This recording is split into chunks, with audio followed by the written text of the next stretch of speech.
Guys, I have some bad news. Mark Kern, aka the funny bus guy, has found out that Hades is in fact woke. I know, it's a lot to take in, but please bear with me. So, like any good red-blooded American, a couple of days ago on Twitter, Mark Kern graced us with another one of his dog water takes, proposing a fix to Aphrodite's character design. In particular, her man face. Oh, God.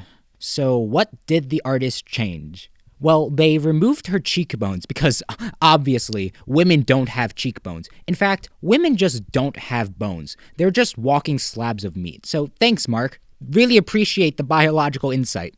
They also made her face longer and reduced the size of her eyebrows. Why? I don't understand. I guess I missed that biology course because apparently women don't have eyebrows either. Thanks, Mark! Now, what about the rest of this design? To put it simply, it's terrible.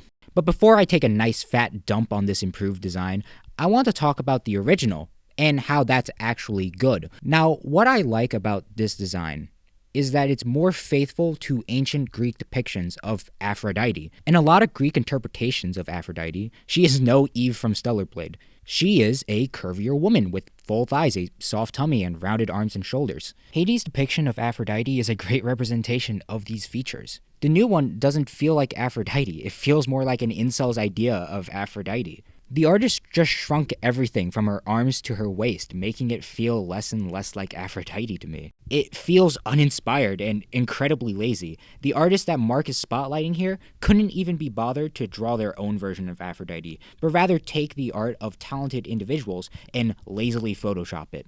Which is surprising because the artist is talented. He's a talented artist. I'm not going to discredit him for that. His art is genuinely good. It's genuinely good, which makes this garbage so much more disappointing. He has a comprehensible understanding of anatomy in his own art. So what happened here? In the original, the anatomy is coherent, specifically her neck and back.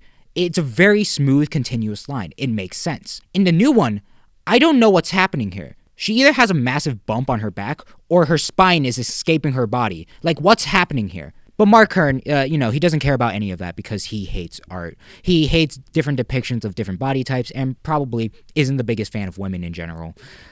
So the last thing I want to say here, it was a pretty funny bus.